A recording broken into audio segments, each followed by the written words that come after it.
Welcome. Appreciate you all being here today and taking an hour out of your day to be able to be with us. So I want to tell you what we'll cover today, and then I want to ask you some questions as well, just to make this as valuable for you as possible. So we're going to cover why cybersecurity matters in your business. We'll talk a bit about the threat landscape. I don't want to dive too much into it. I want to give you more solutions than anything else. We're going to talk about why data matters. We're going to talk about some strategic risk management, some of the best practices you can follow, and then we have some Q&A at the end, and if you have questions, I can clarify anything I cover in this session.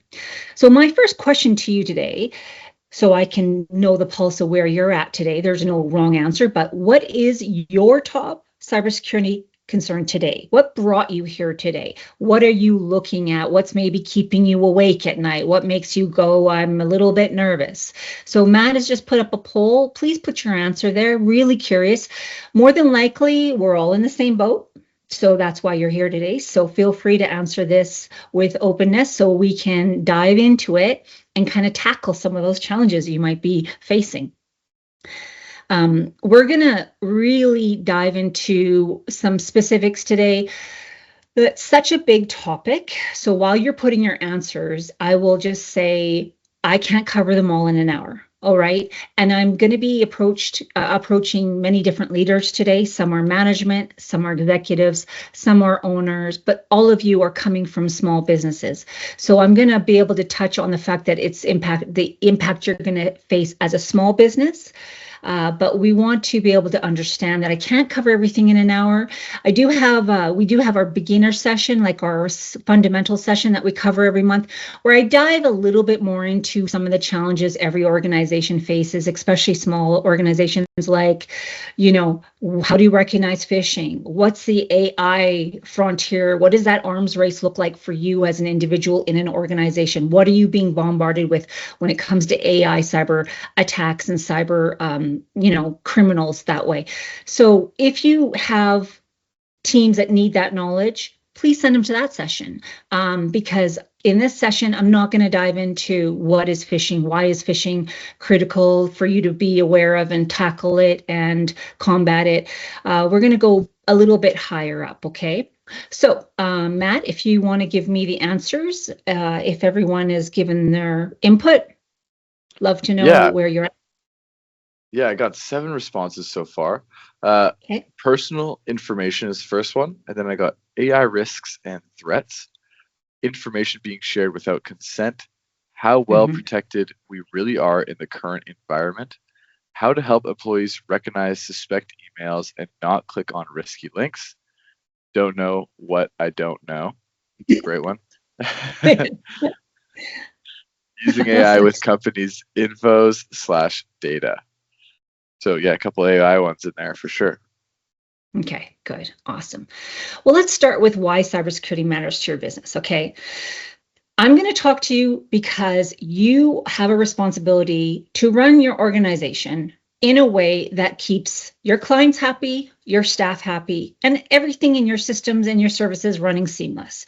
So on that, I want you to put on that lens of, I'm the leader, but I also have to have the lens, what about my client? And I also have to have the lens of, what about my staff? And, what about the business outcome? So you have a lot of hats to wear every day. And right now, you're going to have to wear them because you're going to look at this going, what can we do with the limited resources we have? And cybersecurity is a daily business matter now. So I would say, do you have a business line item that has it in your budget for cybersecurity? Because that is now a crucial business line item. It's not optional. It's a mandatory. How much you put towards your business is up to you based on your resources. But today I'll try to give you some resources that you can use that will be lower cost, but give you the awareness to be able to figure out what next steps you should take. But at the end of this, there should be steps that you should take that you can manage. You don't have to be a cybersecurity expert. But right now, our specific responsibilities for protecting company data and personal information vary under different privacy laws and regulations, right? but our ethical and our legal responsibilities are required daily in order for you to run your organization. Now, you don't have to be an expert on our privacy laws in Canada. You don't have to be an expert on the compliance laws in Canada. However, what you do need to know is you work with data every day. And that is what we want to focus on today, is how do you manage that? Because every one of your staff are handling data. And so we want to look at protection, how to understand everything in cybersecurity revolves around data, everything. Literally every single thing you're touching and your staff and the services you offer is data. So we have to have data protection, we have to have data classification, and we have to protect from data loss, right? Data is the most valuable commodity in your organization. Regardless of the services you offer, it is your crown jewels. You don't have it, you don't have a service. You don't have it, you don't have clients. You don't have it, you don't have staff. That is your kind of bare bones foundation of how you're running your business. So you can go, okay, well, what data am I handling? What do we have for data? Well, first of all, you have to know that answer to be able to know, like, what's our crown jewels. So you have to classify your data. So now, how are you going to do that? Now, there's lots of resources out there that you may have implemented on a level where you're adding security to certain data that you use, whether you save it, how you transport it, how you utilize it. But at the end of the day, you have to classify your data so you know what is your crown jewels and how to protect them with all of your resources that you have available, including your staff. Your staff have to know what those crown jewels are, right? So they have them in categories so that you can follow that. And then that's how you will know, oh, okay, we have to have this data locked down. HR records, financial records, that's a given, right? But sometimes what staff don't know is what is considered confidential data. And so, in my critical fundamentals, I cover what's the basic PII, privacy, and all of the basics of personal data so that the average employee can go, oh my goodness, my IP address is considered PII, right? I'm handling clients' credit cards. Of course, that's obvious, that's PII or confidential information, but sometimes staff aren't aware of how much confidential information they're handling every day. And that's where the strain is in an organization, because your staff are working hard for you. They're trying to deliver service for you. That's their job. But now they have this other burden of going, how am I handling it? How am I transferring it? How am I storing it? And those are really big important parts for you as a leader to be able to train them, to guide them so they know what to do with that data they're handling. Because right now, we're using so much data and cloud and our SaaS software as a service. Those accounts are our new front doors, right? So SaaS we call, SaaS breaches have increased 300% in nearly 1 year.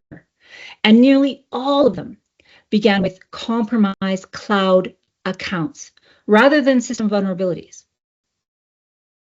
So security breaches start at the identity layer, okay? So the attackers didn't break in through networks, they broke in by logging into a system. So because we're not using pen and paper, we're not only brick and mortar, but we have many different layers of protecting our organization. That physical layer, right? Lock on a door. That network layer where you're having a company like Smart Dolphins set up your system so you can have your email and you protect your email and set up your account securely. However, that other layer, right? That other layer where it's that human layer that's working with all those systems, that digital layer also has to have as much attention and protection. And so when we're looking at it, we have many ways in which we're actually being targeted and really bombarded, right? So cyber criminals are using sophisticated business email compromise tactics, right? It's really the most vulnerable. And we're working with email every day. So even with technology where, attackers will impersonate executives, vendors, they'll request funds and request sensitive information. Those 75% of those start with sophisticated emails, and 1 in 6 breaches involve AI-driven attacks. So AI has become part of our day-to-day in so many ways, not just with making our workflow efficient. It's also on the other end where cyber criminals are using it to their advantage to be able to trick us, right? So we have to be aware that we are really having to up our game, up our accountability of our knowledge of what to do to protect our systems digitally, right? Because attacks are now coming not only through email, they're coming through text. So if your staff have access to working from home, then they're going to be having different networks that aren't going to be protected by your organization, right? And then we call them IM, right? IM chats, depends if they're in marketing, then they're going to be using social media. Targeted attacks are coming through phone, through voice, like through phone that way, or through text. You're having all different mediums that are coming at you and your employees now, right? And you may have protected for one method, but now it's coming in numerous different methods. But this is one of the most effective ways still to this day, and that is through email. And it's not going away, which is unfortunate. You think after all this technology we've advanced, we could stop them in their tracks. Well, no, because of AI, they're increasing their knowledge and their skill set and circumventing so many of the systems because of that. They're using it the same way. It can give them expertise just like it gives us expertise. So, we want to be aware that we're struggling with cloud misconfiguration over this last year. We aren't following some aspects that are keeping our organization secure. We're mismanaging our permissions. So in an organization, maybe your financial controller has access to all the data that they need to, but then maybe you're giving a new administrator too much permission to access financial records that they shouldn't ever see, or files that they shouldn't see. That's what that means by mismanaged permissions. You may be the sharing of files. How are you determining your files being shared? Sometimes staff don't even know that they shouldn't send a file over email. Sometimes some staff don't know in terms of how to navigate confidential information through communication channels, right? So if you don't have a secure DocuSign, for example, what are you using in replacement of that? Because if your staff don't know how to publicly or confidentially share any file in their organization or out, then that's where you're going to put yourself at a greater risk. And that you may know, but do they know? And how do you know they're aware of the best practices your organization has implemented for file sharing or document sharing internally and externally? Okay. And then if you're looking at the encryption you have with your Office 365, like that possibly is a very weak link for organizations, because what happens is cyber criminals are using the systems we use the most. So we use Office 365, we use Google. So they're going, okay, I'm going to copy anything possible around Microsoft so it looks as legitimate as possible. And if your staff can't recognize your system and the way you set up security protocols, the way you perhaps navigate for them to log into a system, the way that they have to update maybe their password. If you haven't set up that clear process for them, then they can have a hacker circumvent that system, because they will follow that cue based on an incoming correspondence from a criminal because they think it's real. Because AI is going to trick them well enough to make every single correspondence look as real as it came from you, or your organization for that matter as well. Anything from your organization. So they can copy the wording exact, it can copy everything exact. So what we're up against is we can't determine anything that is real or fake. So you have to understand, you can't, your staff can't, you have to have the processes in place and make sure that you have everything properly aligned. And that also includes making sure everything that you do in your system is following that protocol. And where you can encrypt your data is a really critical step as well. And that's under that data classification. A cost of a breach is really expensive, right? So the global average cost of a data breach in 2025 was 4.44 million, right? Small businesses around 120,000 to 1.24 million range. So for example, when London Drugs got breached a year ago, the cyber criminals were requesting 25 million. London Drugs didn't have 25 million. They said we could pay you 9. Well, of course, that is a stupid, ridiculous amount as well.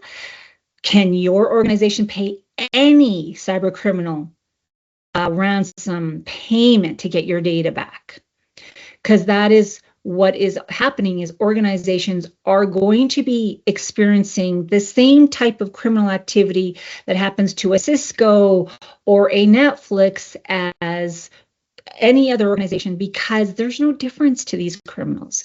So when you look at WestJet, for example, what happened to WestJet? I mean, you see, we all use WestJet, and yet they had a cyber breach, and we're trying to carry on like, well, I still want to fly with WestJet. But yet, how could secure their systems, and what's compromised in their system that affects me? And how do I know how to handle that? Well, that's as a client level. What about you if you were targeted as an organization?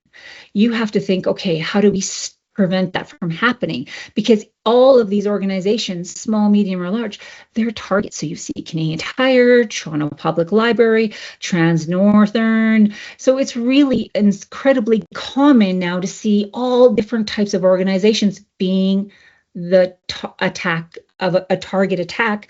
Small, medium, or large, doesn't matter. They're going to do their reconnaissance to determine what can we get from this organization. And they're going to start with stealing any data they can steal. Okay. So when we look at that, that's going to cause massive business disruption. Maybe average of 3 weeks downtime is what the average breach will cause. So can you imagine if your organization was shut down for 10 days, 12 days? Longer. London Drugs had to shut their doors for 10 full days because of that breach. They had to close all their stores because they couldn't do business, right?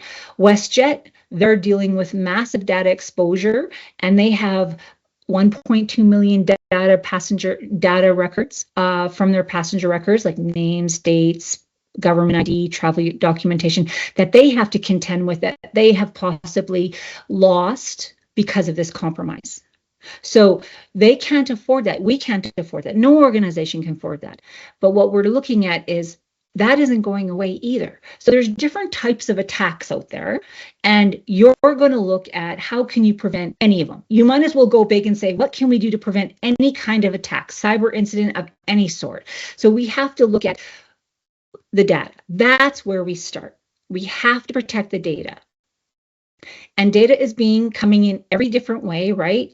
So you have to tell your staff who are using phones.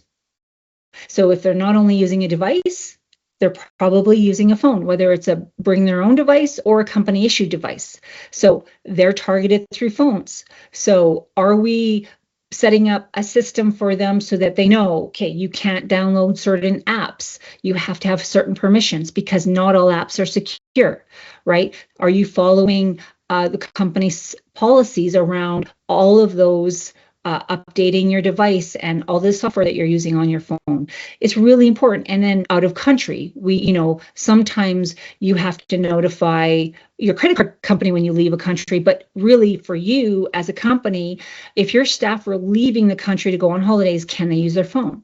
Are you allowing that? Those are targets because that makes your staff vulnerable. And that's just a couple examples when it comes to mobile device vulnerabilities, right? So you have to review, what are we doing with our mobile devices in our organization? What data do our staff access? And then how do they use their mobile device when they're outside of the office? When it comes to AI, I mean, generative AI has turned impersonation into a scale problem. Small businesses are now targeted with fake voices, fake executives, and an AI generated fraud that looks just real enough to bypass any human, right? So my question to you is, as we're having organizations and third-party vendors push AI on us, making us use it with whatever software we're using, it doesn't matter. You can consider a financial software, CRM software, any marketing software. They're now pushing AI on you. So my question to you is, has an updated AI policy been reviewed and acknowledged by all your staff? So Matt, if you could put that poll, and I would love to know if you have implemented an updated AI policy.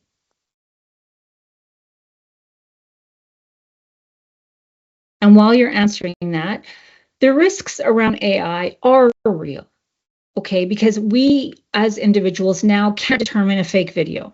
So it's interesting because, you can watch a drama TV show and it's fake, they're acting.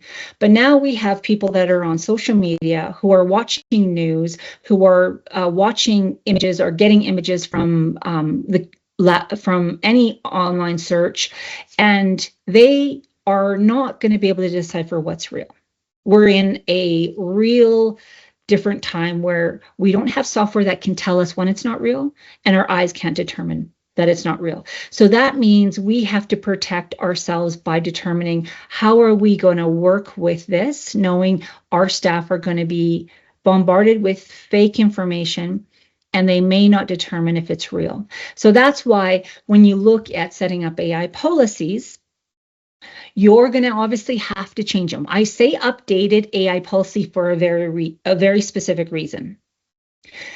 AI is changing every month. Doesn't matter what software you're using, doesn't matter what Gen AI you're using. It's changing more than every month, obviously, but drastically. So what you had put out for a policy maybe 3 months ago actually may not be valid, because again, also your processes may have changed, or maybe you're trying to implement more Gen A in your organization because now you're like, okay, well, we can accept Copilot, the enterprise version, and we'll put that in our tenant and we'll allow that to be in our organization. Well, do they know how to utilize that? Because it's definitely different than your free version of Copilot. And so if staff are aware of that enterprise version, they need to be trained on that.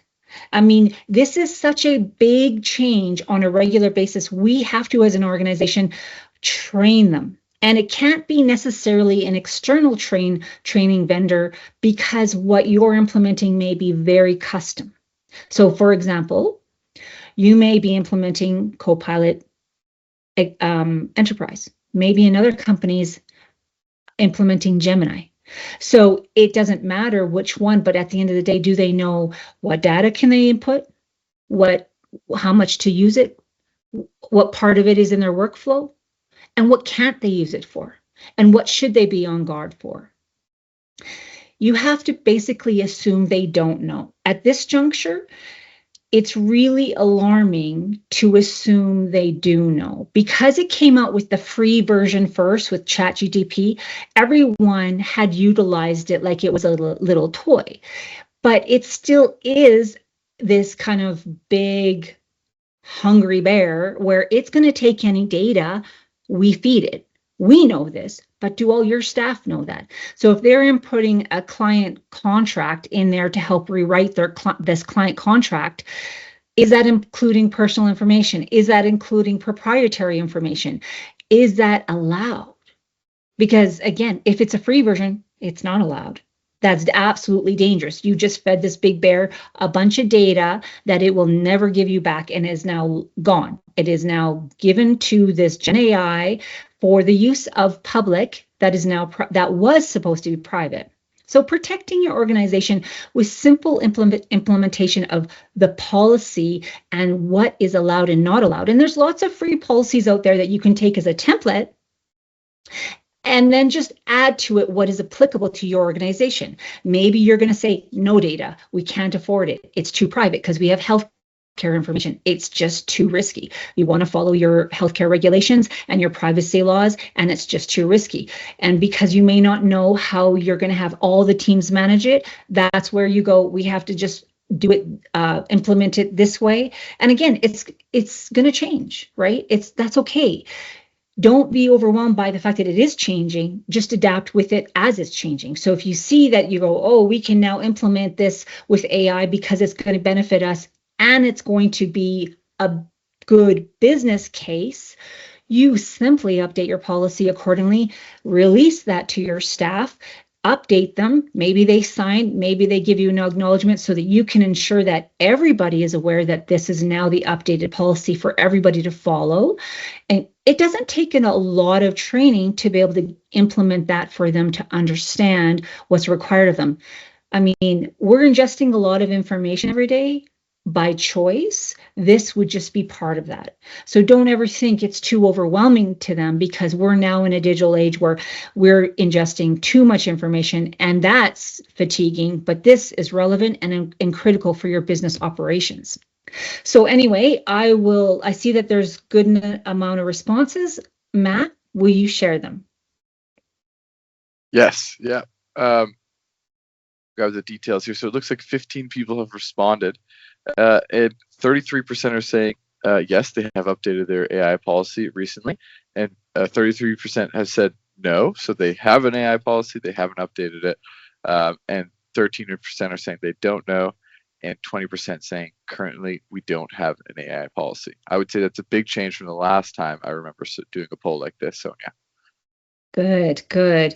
Excellent. And I mean, again, that's good to see that you're all very active on that front end, because that's where the security starts in your organization. Seeing this new digital monster come in your house and now taking over every software that you have in use is the way to honor how to protect your organization first and foremost, because AI is not coming in with security first. Software never does come in with security first, ever. So you need to look at it going, what are we going to do, being accountable and responsible to protect our organization and our data. So that's where that policy, implementing it, sharing it, and ensuring all your staff are aware is critical in terms of best practices. So excellent, excellent. So those who don't have an AI policy, you can literally just look for a template online, talk about it with your team leader, your manager, your exec, whomever you need to, and ask how to implement it. And you can implement that with very little resources. It could take a couple team members, work on it together, and then revise it, get it draft mode, have executives review it, approve it, and have it issued. And again, very little resources, and that could really change how your organization is kind of fluid and basically on the same page, because you want to create that culture of, one, awareness, but two, that everyone is cohesive and not overwhelmed and daunted by this new digital beast called AI. Now, when it comes to data loss protection, okay, we want to understand we have to protect it, but we also have to know that we have to put things in place so we don't lose it, right? So this is laws that are in place, that we have privacy laws that say, okay, you have to legally protect private information, but also as an organization, you need to follow those because you want to collect data to do your business, but you also have to know how to use the data so that you can use it for the best purposes. Then you have to plan about how long you keep the data, and then you have to talk about how you discard the data. So you have to know, okay, well, we have to collect the minimum amount of data needed for the given purpose, and only retain it as long as these practices are, as long as we need for this practice of whatever this purpose is or whatever the service is. So it's called data minimization. So you're only using and collecting what you need for that basic purpose, right? But different data requires different classifications and that sensitivity, right? So you're going to have confidential, you're going to have restricted, and you're going to have to classify them. Like the public data, when you're going to do a press release, that doesn't require classification. But when you're protecting this data, that is going to be challenging, because you're going to have to go, okay, we have to put in some pieces to be able to protect that loss. And what is that going to be? Because your staff, for example, if they're mishandling that data, you are going to be losing data. For example, the way we share it, they may share it, they may be sharing confidential information over email and it may get into the wrong hands, or they may share information incorrectly within the organization and get into the wrong hands. But either way, you have to protect from that data loss, and you have to have kind of processes in place so that you're aware of what are we protecting and how do we prevent it from being lost. But also, you have to know, you want to talk about how you remove that data. A lot of that, think about all the data you're collecting every day. We have to be aware that you have to discard the data you no longer use. That has to be done in a proper way as well, okay? Now, when it comes to your accountability and the privacy laws, you have to understand your organization is a high-value target. You have high-value assets. So it doesn't matter if you just have 10 people. If you have that mindset you'll be able to handle the data accordingly. If you had bought a Mercedes, you wouldn't leave it unlocked, doors open, right? Because it's a high value asset. So you wouldn't mess with it. You would know, okay, I've got to lock it. I've got to maybe put in my garage. I've got to put a little bit due diligence there because I have an expensive asset. Well, your data is that expensive asset. And whatever that asset is, you've got to be able to figure out what are we doing, because the privacy laws do require it. So if you're not entirely sure, I would recommend that you bring on a team member to get kind of up to date on what are we doing to follow the privacy laws for all of the client data and staff data we're handling. But also the fact is that those privacy laws do require reporting if you do have a cyber incident. And so are you prepared for that? So your regulatory and reputation fallout is real. So you don't want to actually run into that challenge where you're losing any data and then you have to explain that to your shareholders, right? So being on the front end and going, if we take accountability for this now, let everybody know what their part is in this, because again, we have a human frontline that's handling the data, not just technology. So we have to empower all of our team members with that knowledge to understand they're accountable to handle that data accordingly. Now, my question to you is, the one other piece around data is it has to be backed up. So I'm wondering if Matt can put up a poll. When did you last verify a successful backup of your business critical data?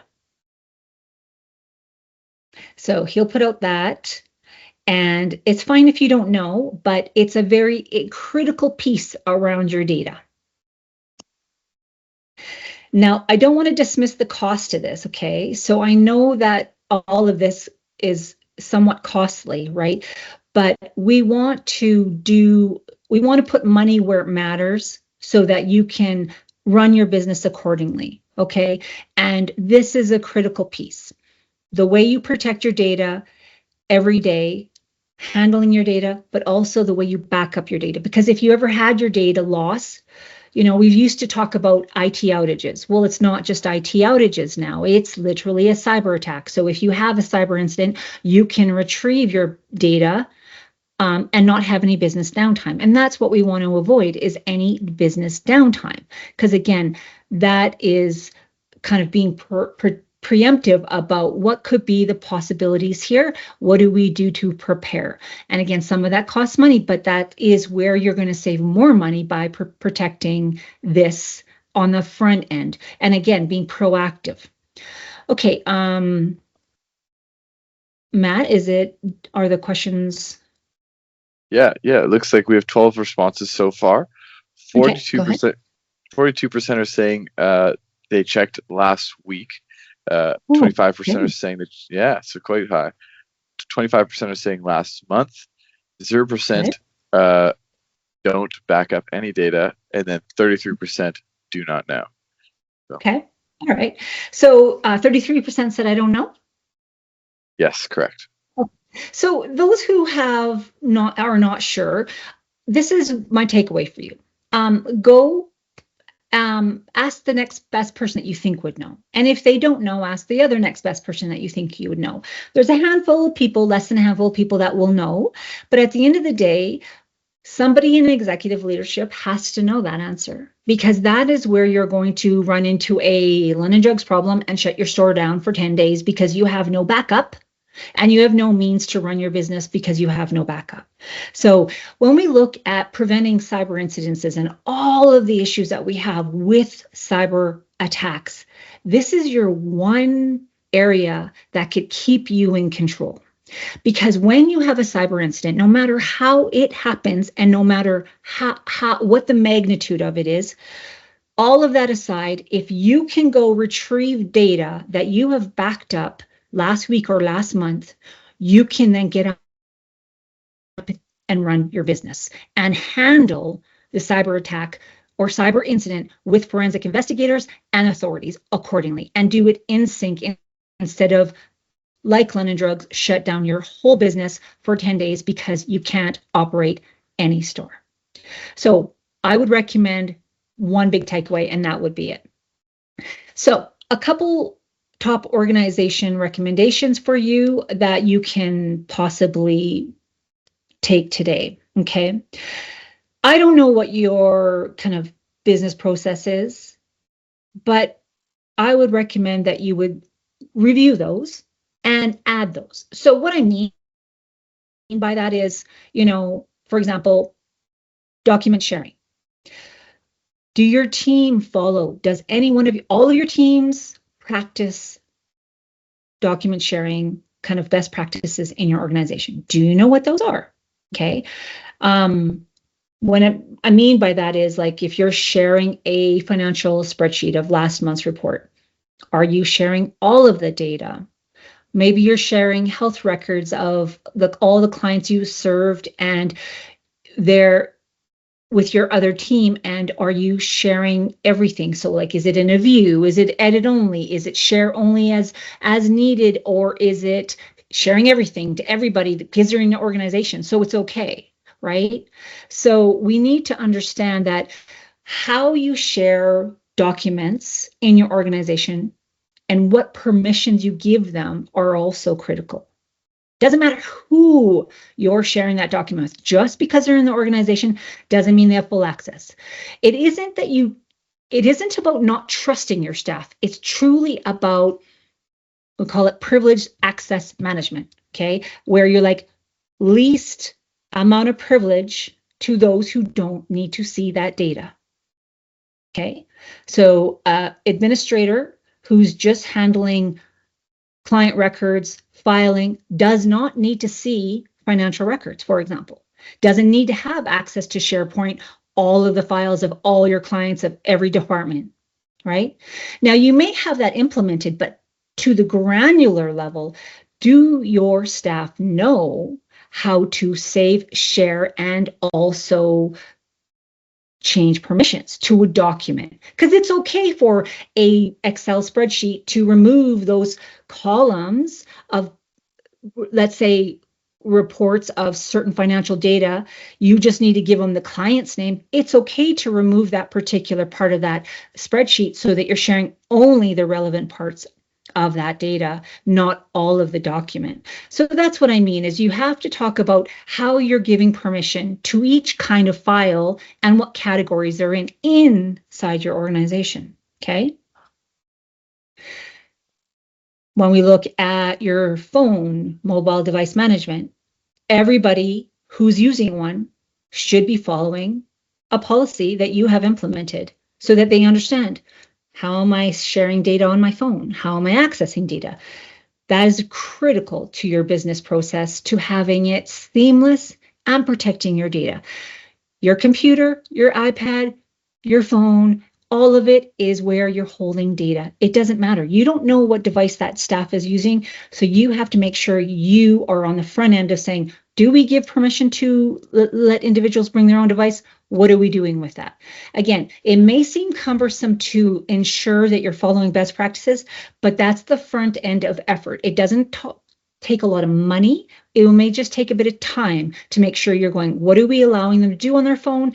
And what policy have we in place? And is everyone following it?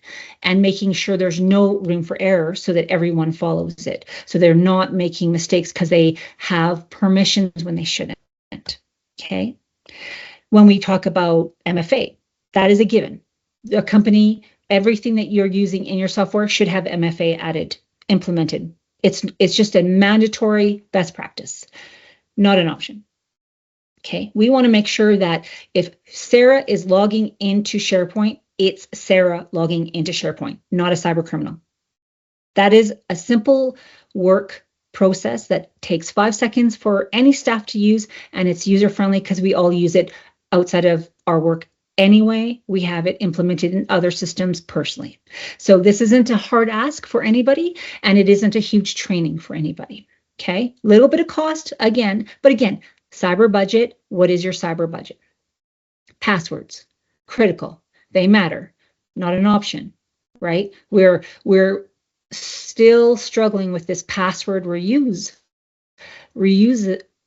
over and over and over and over and over and over again, because people are unaware of how to manage their passwords. So if you can just help them implement a password manager, then you can help them empower their cyber hygiene in their day-to-day practice. So they're not reusing that password with every system, every cloud system they're logging into.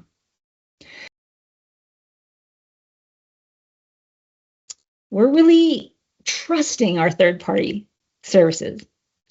And I think we need to kind of take a step back and maybe vet them a bit more, okay? Because 84% of organizations that use AI-related tools, many of those are delivered by third parties. So we're just kind of, it's integrated into our day-to-day life because, they're just adding different aspects of that AI capability in whatever software you're using. You're not getting a little notice saying, we now can take this and add, we can now kind of glean your data by doing this, this, this, and this. They're not telling you how they're taking your data and using it. You have to be diligent to be able to go, what are you doing with our data? Because we're using your software, right? So you have to know that you have to vet them so you're aware and read that fine print. I know it's a little bit of an effort, but you have to be very aware that they're not responsible for protecting your data. You are. So if you're going to use a CRM company, what are you allowing them to take and use and in terms of with your data and their software? It's something we can't take lightly. And again, it seems a little bit overwhelming, but just start with one software company that you go, okay, this is critical business. We need to make sure we are aware of what they are doing with our data and how, if they had a breach, what would happen to us, okay? Then, to make matters more interesting, you can see in this little slide, more than 30% of the data staff typed into AI tools contained private or sensitive information, okay, or financial details. So is that okay with you? Is that what you want them to do? They deserve to know. If that's not allowed, you need to tell them. And then I always say this, and I will always say this, because no matter what we cover today and next month, next year, we are going to continually see change in the cybersecurity landscape. The criminals are always getting better. I wish they were going away, but they're not. They're going to continually bombard your business. So we need to implement a verify mindset culture. So anything coming in, if they doubt, how will they know what to do? Okay, so encouraging that communication inside your team so that they can go, I know how to verify if I'm not sure. All right, because when they look at an incoming correspondence with an ask that they're not sure about, where's that trusted source? They need to go to that trusted source, okay? Because they can't necessarily always be quick to be able to go, I know what to do. So if they don't know what to do, we want to encourage them, go verify with your manager or that trusted source if you don't know what to do, if you don't know if that's real. And I think that out of all of the tactics that cyber criminals are using, if we could push that inside of our organization by, like, if you doubt, just go verify. If you're not sure, just call. If you're not sure, go to that trusted source. Encourage that so that even if that staff thinks, oh, but that might take 5 minutes, it might take an hour, it might delay the process. That's okay. We want our staff to know it's okay to pause, walk away, and go verify if you're not sure. We can't trust any digital communication nowadays. We need them to know they can't either. Okay, so we need to encourage them to just verify so that no matter what AI is doing, no matter what cyber criminals are doing, no matter what software is doing, we can still go, I don't know if that's real. I'm just going to go double check, because that can stand through this digital world that we're going in, that's bombarding our day-to-day life with new technologies, new systems, new ways, and new information. That's just one simple way to navigate that sea of information. And I'll just say your backups are your fire insurance. Okay, so I can't emphasize that enough. Data is your business. Back it up. Okay. So are you encrypting your sensitive data at risk? Are you regularly backing it up? Are you testing your restoration process?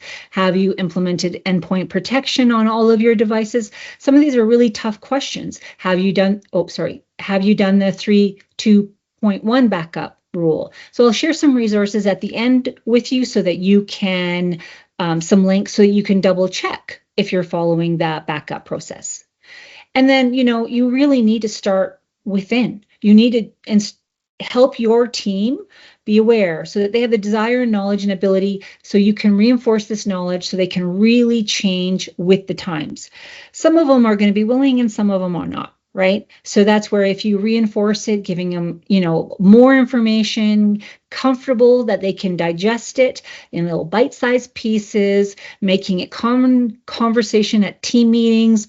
Maybe it's a line item at your team meetings every week for the first few months so that you can say, what are we doing for cybersecurity right now? Any issues anybody's have? Did anybody see any weird things come in? Any concern? Like whatever it is that you think you're up against with your people, make that part of your team discussion. It doesn't have to be daunting and no one has to be a cybersecurity expert, but you have to start talking about it so that if someone's not sure they're doing something right or wrong when it comes to that, you can say, oh, well, what happened? Tell us about it. And then you can help your team push this forward. And AI obviously is a big one. Okay. So you really build your security posture in small steps, right? It is not, oh, we have to put $100,000 towards this and we're going to be good. No, it's a day-to-day business kind of process, plan, and cost. It's day-to-day focus because your technology is changing every day. Your systems are changing. You have to focus on it as a business process, right? So you have to review and improve your data management processes. You have to conduct yearly assessment gap assessments, sorry. You have to enforce security policies. You have to add new security policies. You have to revise your security policies. You have to give little tidbits of training just to say, this is how we're doing things now. Is everyone on page? Does everyone understand it? We're moving in this direction. Just little bite-sized ways to help move that needle forward so your organization is continually taking steps in the right direction. No organization is 100% secure, and that's not what we're asking. We're saying just take these steps so that you can be following the best practices, kind of following a basic cyber hygiene in your organization. And again, I'm obviously not even covering everything that you need to do, just covering some high-level things that you can do that are low cost. And then get support from experts. You can't do it all. There's no way you can. It's just way too daunting. And is it worth you trying to become a cyber expert when it's not even possible to run all the systems with just the team you have? It's not. It's just too daunting. So cyber criminals are going to kind of exploit that. So don't do it alone, right? So plan to get support where maybe you need endpoint management, maybe you need more phishing resistant help with your organization, maybe you need other aspects around your business that you just go, I don't know what to do here. Can you help us? And you will get help from an organization like Smart Dolphins that can say, this is the best practice. If you implement this, this can help your organization because maybe your organization is growing. You have to plan for that because growth does cause vulnerabilities. Because if every, organizations bring in new staff and they're not implemented and following the best practices, you can be vulnerable. So just getting experts to help you kind of move the needle also can really help you where you may not have the energy or the time to be able to go, I don't know how to focus on this. Let's bring in some help. This is critical to our business process and critical to our clients. So basically just plan for it. Don't think, oh, maybe it might happen. Just plan for it. Do what you can to plan for it. So I have one question for you for today. What actions will you be able to take after today's session? So Matt will put up another question for you.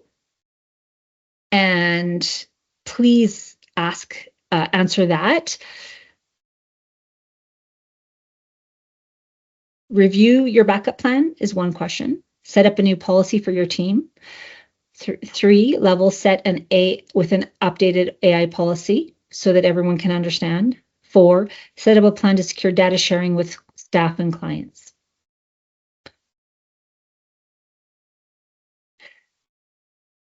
So you can just perhaps maybe go to the next team meeting, talk about your critical business functions, talk about where you're most vulnerable.